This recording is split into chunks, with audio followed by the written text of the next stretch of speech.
And మిమ్మల్ని అంటే బయటికి రాగానే ఇది మొత్తం కొత్త ప్రపంచం. సో కొన్ని న్యూసెస్ మీరు వినేటప్పటికీ "అరే, ఏంటి ఇంత జరిగిపోయిందా ప్రపంచంలో మేము ఒక 4 to 5 months 100 రోజులు లేకపోయేటప్పటికి తర్వాత చాలా చేంజెస్ అయిపోయింది అది. అవును, మిమ్మల్ని బాగా ఎగ్జైట్ అంటే డిఫరెంట్గా అనిపించిన న్యూస్ ఏమైనా ఉందా? డిఫరెంట్గా అనిపించింది న్యూస్ అంటే కొన్ని న్యూస్ వల్ల బాధపడ్డా తప్ప ఇంకా డిఫరెంట్గా అనిపించింది అని ఏం లేదు. బట్ యా, బయటికి రాగానే రోడ్ గీడ్ అన్నీ కొత్త కొత్తగా అనిపించేది. అబ్బా రోడ్డు, అబ్బా వెహికల్స్, అయ్యో మెట్రో ట్రైన్, ఇవి మాల్స్, బిల్డింగ్స్, ఇవన్నీ అనిపించేది. చూసే వాళ్ళకి తెలియదు, అక్కడ సఫర్ అయ్యే వాళ్ళకి. సో అలా అనిపించింది అంతే. ఓకే. అండ్ ప్రైజ్ మనీ ఏం చేయబోతున్నారు? ఆల్రెడీ ఖర్చు పెట్టేశారా? రాలేదు, ఇంకా రావాలి. There is a process to come. Tax అని కట్టాలి కదా, ఆ కట్ అయింది కొంచెం ఎంత పోయిందో చూసి బాధపడి ఓకే ఆ బాధ పోయిన దానికి ఎట్లా మేనేజ్ చేయాలి. కొన్ని అప్పులు ఉన్నాయి, అవన్నీ తీర్చుకోవాలి. అండ్ నాకు కొంత చారిటీ ఒక్కరికి చేయాలని ఉంది, చేస్తా. ఇప్పుడు చెప్పను నేను.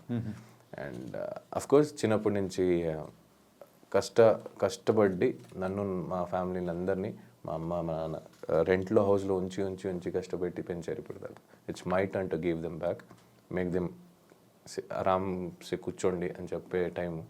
సో అందుకే వాళ్ళిద్దరు అమ్మ నాన్న పేరు మీద ఒక ఇల్లు కొనాలని.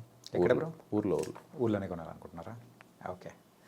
అండ్ మీరు బయటికి రాగానే సో ఈ రివ్యూస్, బిగ్ బాస్ రివ్యూవర్స్ ఇవన్నీ మరి విని కొన్ని విషయాల్లో కూడా మీరు బాధపడి, కొన్ని ఆనందపడి, అన్ని మిక్స్డ్ ఎమోషన్స్ కూడా బాధ ఏం లేదు బ్రో, అని హ్యాపీగా బాధ ఏం లేదు. సపరేట్గా దీనికంటూ కూడా సో కే బ్యాచ్ అని చెప్పేసి ఇలాంటివన్నీ పేరు పెట్టి ఇట్లా పిలుస్తూ ఉన్నప్పుడు so how do you feel and what you felt? How do feel అంటే bro, what's your full name?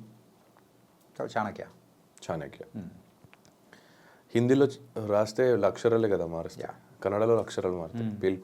పిలుపు మళ్ళీ వ్యక్తి ఒక్కటే కదా.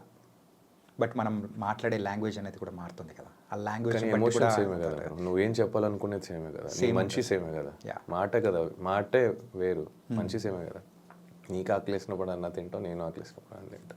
నీకు బాధ అనిపించినప్పుడు ఏడుస్తావు, నేను బాధ అనిపించినప్పుడు ఏడుస్తాను. ఏంటంటే మీరు ఒకటనని మీరు అనుకుంటున్నారు, కాకపోతే మిమ్మల్ని సపరేట్గా సెగ్రిగేట్ చేయాలని ఒక టైప్ ఆఫ్ అంటే కొంతమంది ఇలా చేయడం అనేది కరెక్ట్ అంటారా? అంటే బేసిక్లీ నాకు అడిగితే నాకు అందరూ ఒకటే. ఇంకా చేసిన వాళ్ళ గురించి చెప్పమంటే మేబీ వేరేం దొరకలేదేమో. ఓకే. మేబీ వాళ్ళ దగ్గర ఇంకేం చేత కాదేమో.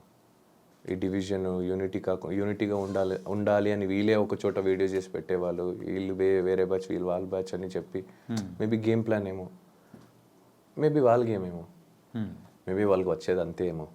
It can be anything. Okay. So I don't care. ఎందుకంటే ఏ జనాలు నన్ను ఇష్టపడి ఇక్కడ దాకా తీసుకొచ్చారో అదే జనాలు నన్ను ఇష్టపడి ఓట్ చేశారు. సో ఆ జనాలు నాకు responsible, not this waste candidates. I don't care about those. అంటే బయటకు వచ్చిన తర్వాత చాలామంది మన బిగ్ బాస్ కంటెస్టెంట్స్ ఇంటర్వ్యూస్కి వెళ్ళినప్పుడు కూడా సో ప్రతి ఒక్క చోట మీ గురించి క్వశ్చన్ అడిగి సో దీని గురించి కొంచెం హైలైట్ చేస్తూ ఉన్నట్టు కూడా మీ దగ్గరికి వచ్చినప్పుడు వాట్ ఐ ఫెల్ట్ ఈజ్ అంటే ఇన్ఫ్యాక్ట్ చెప్పాలంటే సింపుల్గా ఇన్ని యూట్యూబ్ ఛానల్ ఉన్నప్పుడు సో కొన్ని థంబ్నెయిల్స్ అనేది కూడా మీ పేరు మీద కూడా కొన్ని ఇట్లా అంటే నేను అదే చెప్తా. ఇప్పుడు వేరే 22 కంటెస్టెంట్స్ ఉన్నారు నాతో కలిపి. 22 కంటెస్టెంట్స్తో ఆల్మోస్ట్ ఇంటర్వ్యూస్ చేసి నా పేరు మీద థంబ్నెయిల్ పెట్టడం అనేది ఎట్లా అనిపిస్తుంది అంటే ఇన్సల్ట్ చేయట్లేదు, డైరెక్ట్గా చెప్తున్నా, ఇండైరెక్ట్గా ఏం కాదు.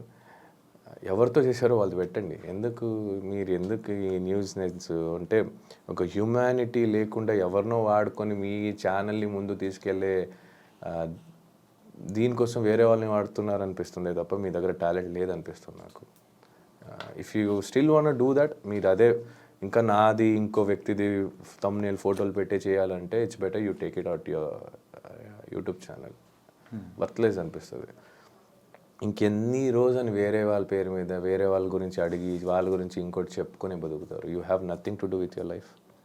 ఇంకోటి లేదా అంతే, నేనే కనిపిస్తున్నాను ప్రస్తుతానికి, ఇంకోటి లేదా. నాకే ఉంది భయ్య చాలా చూసుకోవడం, గెలిచినా గెలవకపోయినా. నాకు ఫైనాన్షియల్ ఉంది, ఫ్యామిలీస్ ఉంది, I have many things to take care, I have many responsibility to take care. You guys have nothing. నేను ఇంకోటి ఏం చెప్తా అంటే, ఇప్పుడు మీరు అడిగారు కాబట్టి సాఫ్ట్గా చెప్తా. ఇది మళ్ళీ కంటిన్యూ అయితే నేను ఇంచో పెట్టి పేరుతో చెప్తా. It's better you don't గోక్ me.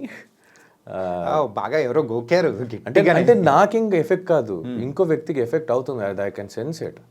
It's better you stop that. అంటే మీరు వెళ్ళి ఎవరిని అడుగుతున్నారు నా గురించి కొంతవరకు తెలిసిన వాళ్ళకి, ఇన్ అండ్ అవుట్ తెలియని వాళ్ళకి వెళ్ళి అడగట్లేదు కదా మీరు. తెలిసిన వాళ్ళకి అడుగుంటే వాళ్ళు నిజాయితీగా కరెక్ట్గా చెప్తే నేను ఇదే okay it's done, clear, dust and clear, okay అయిపోయింది. మీరు వాళ్ళకే నా గురించి తెలుసు కొంత, వాళ్ళ దగ్గర మీరు ఏదేదో అడుగుతున్నారు సెన్స్లెస్ క్వశ్చన్స్. మీరు చూసుకోండి కదా. మెయిన్గా అయితే మీ గురించి ఏంటంటే మీ పర్సనల్ మ్యాటర్ అంటే అదే, in fact అదే. చెప్పాలంటే మీ ఇది ఎట్లా బ్రేకప్ ఉందంటే- లవ్ స్టోరీ దాని గురించే ఎక్కువ అన్నారు. పక్కింటోటి దోశలో బొక్క ఉంది, అది కవర్ చేయడానికి వెళ్తున్నారు, వీళ్ళ దాంట్లో తవే బొక్క, వీళ్ళు చూసుకోవచ్చుగా. మీ తట్టలో మీ ప్లేట్లో ఏం పడున్నాయి అది తినండి మీరు. మీరెందుకు వేరే వాళ్ళు తినాలని చూస్తున్నారు? నాకు అర్థం కాదు. ఏదైనా ఉంటే I talk to you, come home, నా ఇంటికి రండి, ప్రాబ్లం లేదు. మీ ప్లేస్ చెప్తారా, నేను వచ్చి మాట్లాడతాను, ఐ డోంట్ కేర్. మీరు తినండి, మీకు ఏముందో తినండి. ఎందుకు పక్కన వాళ్ళు బొక్క వీళ్ళు బొక్క కవర్ చేయడం, మీరు చేసుకోండి కదా, అది మేము చూసుకుంటాం. ఇప్పుడు దాకా నేను బిగ్ బాస్లో లేనప్పుడు ఎవరు వచ్చి ఓదారిచ్చలేదు, ఎవరు వచ్చి కన్సర్న్ చూపించలేదు, ఏంట్రా అని. ఇప్పుడు వీళ్ళకి టీఆర్పీలు కావాలి, వీళ్ళకి వ్యూస్ కావాలి, వీళ్ళకి వ్యూవర్షిప్ పెరగాలి, సబ్స్క్రైబర్ కావాలి, ఇంకో పర్సనల్ లైఫ్కి దూరాలి. వీళ్ళు చేస్తే నేను దూరుతా. అంటే it's not that it's effecting me, it's effecting me because it is affecting someone. And ఏంటంటే ఎక్కువ దగ్గర కూడా మీరు మీ ఒక రిలేషన్ గురించి కానీ ఎక్కువగా మాట్లాడకపోవడానికి అదర్ పర్సన్ ఎఫెక్ట్ అవుతున్నారనే ఉద్దేశం అని అనుకోవచ్చు కదా. అంతే. అండ్ ఇప్పుడు నేను నా గురించి నేను ఎంతవరకు కేర్ చేస్తాను, ఎంతవరకు నాకు తెలుసు, నేను కావాలంటే నేను చెప్పుకుంటాను. ఐ డోంట్ నాకు ఏమనిపిస్తుందో నేను చెప్తాను, నాకు అనిపించేది వరకు. అది నాకు ఎఫెక్ట్ అవుతుందో లేదో అది నాకు తెలుసు కాబట్టి. ఇప్పుడు నేను చెప్పడం వల్ల అవతల వేరే వ్యక్తి ఎఫెక్ట్ అవుతారంటే ఇట్స్ వెరీ రాంగ్. అండ్ మీరేం చేస్తున్నారంటే వేరే వాళ్ళు వాళ్ళ పేరు తీసుకొని మా పేరు తీసుకొని ఇంకో వీడియోలు చేసుకుంటున్నారు. ఓకే అయిపోయింది, ఇంకా చాలు చేసింది వీడియో, బతికేసారు చాలే కానీ ఇంకా కట్ చేసుకోండి అంతే చెప్తా. Okay, I don't care who you are, which channel you are running, I'm telling you directly.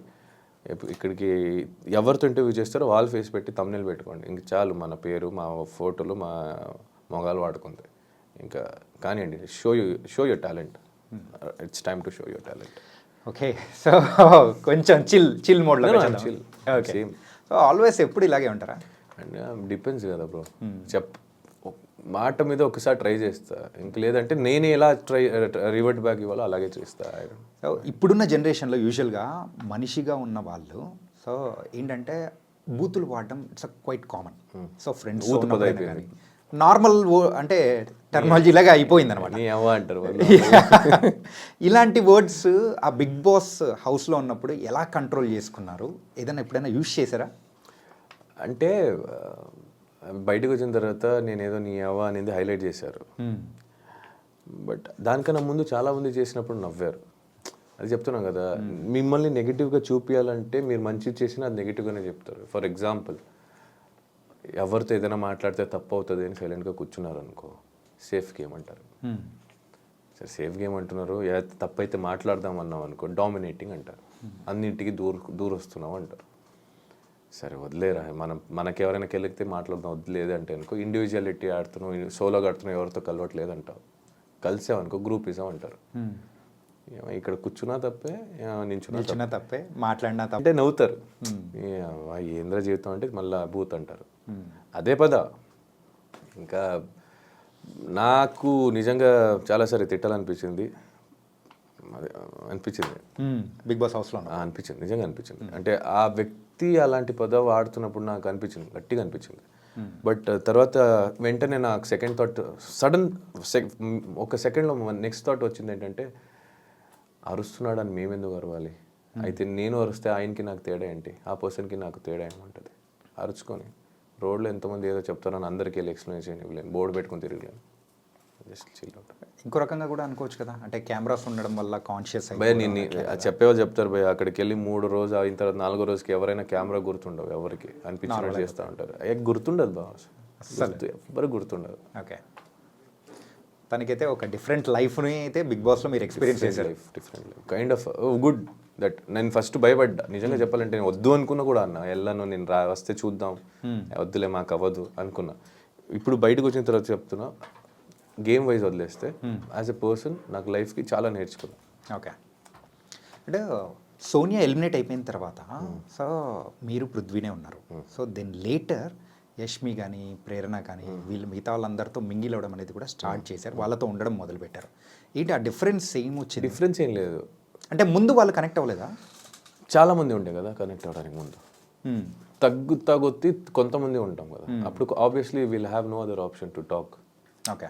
So ఇప్పుడు ఈ రూమ్లో ఇద్దరే ఉంటే ఇద్దరే మాట్లాడుకోవాలి. 10 మంది ఉంటే ఆ ఇద్దరే మాట్లాడతారు. 10 మందితో మాట్లాడడం, ఎవరితో జెల్లప్ అవుతాం, ఎవరితో కనెక్షన్ అవుతుంది, ఎవరితో బాండ్ ఫ్రెండ్షిప్ అనేది ఏర్పడుతుంది, అప్పుడు వాళ్ళతో జర్నీ స్టార్ట్ అవుతుంది. అంతే అది. ఓకే. అంటే మీరు బయటికి వచ్చిన తర్వాత ఇంకొకసారి వాళ్ళతో మాట్లాడకూడదు అనుకున్న కంటెస్టెంట్ ఎవరు? ఎవరు లేదు. ఎవరు లేరు? ఎవరు లేదు. నేను మాట్లాడతా, రేపటి రోజు ఎక్కడైనా కనిపించినా మాట్లాడతా. అవతల వాళ్ళు మాట్లాడకపోతే నేను కేర్ చేయాలి. ఓకే. నా ట్రై ఇస్తా. ఇప్పుడు నేను ఫస్ట్ నేను వెళ్ళి మాట్లాడాను, నాకు రెస్పెక్ట్ లేదంటే నేను పట్టించుకోవద్దా, నాకు అనిపిస్తే నేను వెళ్ళి మాట్లాడతా. అవతల నుంచి రియాక్షన్ బట్టి ఉంటుంది. ఓకే. నేను మాట్లాడేది మంచిగానే మాట్లాడతా. అవతల నుంచి ఏమైనా అలా అంటే నేను అలాగే అంటే అంతే. What ever you give, I give it back.